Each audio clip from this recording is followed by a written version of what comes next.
It is important to understand that we live in a society in which all children face pressures from the world around them. Sometimes these comes in the form of demands from adults, at other times they can just be because of unfair teasing by our own friends. Boys are pressurized to think about getting a job that will pay a good salary. They are also teased and bullied if they do not behave like other boys. You may remember that in your sixth class you have read how boys at an early age are encouraged not to cry in front of others. जिस society में हम रहते हैं ये बहुत महत्वपूर्ण है कि हमें समझना कि सभी बच्चों को एक अपने चारों ओर से प्रेशर झेलना पड़ता है. कई बार ये प्रेशर्स या डिमांड्स उनकी बड़ों की तरफ से आती है, कई बार ये उनकी फ्रेंड्स उन्हें टीज करते हैं, और कई बार बॉयज़ को प्रेशराइज किया जाता है कि तुम्हें एक जॉब के अच्छी सी जॉब पानी है, इसमें तुम्हें बहुत अच्छी सैलरी मिलेगी. कई बार उनको टीज किया जाता है, बुली किया जाता है, उनका बिहेव किया जाता है कि तुम और बॉयज़ दूसरे बॉयज़ की तरह बिहेव क्यों नहीं करते हो.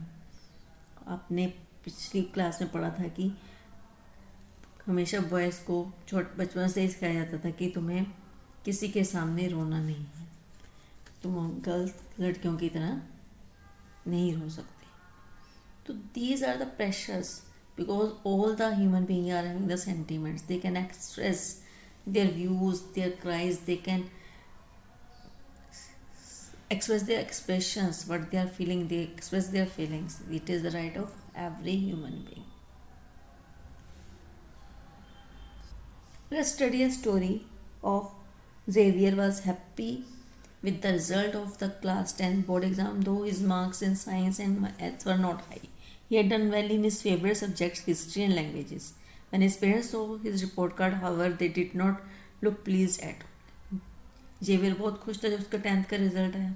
उसके साइंस और मैथ्स में मार्क्स अच्छे नहीं थे, परंतु उसके जो फेवरेट सब्जेक्ट थे हिस्ट्री और लैंग्वेज में उसके मार्क्स बहुत अच्छे थे. पर पेरेंट्स ने जब उसका रिपोर्ट कार्ड देखा तो वो ज़्यादा खुश नहीं थे. My goodness, Xavier, you have managed only 65% in maths. Your marks in physics are low too.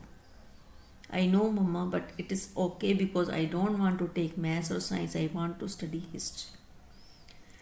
Mother कहती हैं जेवियर से कि आपने मैथ्स में सिर्फ 65% मार्क्स ही सिक्योर किए हैं और फिजिक्स में तो बहुत कम है. तो वो कहता है कि मम्मा मुझे मालूम है कि मेरे मार्क्स कम है, पर मेरे को मैथ्स और साइंस नहीं लेना आगे की स्टडीज़ में, मुझे सिर्फ हिस्ट्री को स्टडी करना है. तो फादर आज उनसे पूछते हैं why you want to take history, think about your future, you have to get a good job, history will not help, it has no scope, but I don't like maths और science. Father कहते हैं history क्यों लोगे, उसमें तुम्हारा कोई future नहीं है, तुम्हें कोई अच्छी जॉब नहीं मिलेगी, इसको हिस्ट्री का कोई स्कोप नहीं है.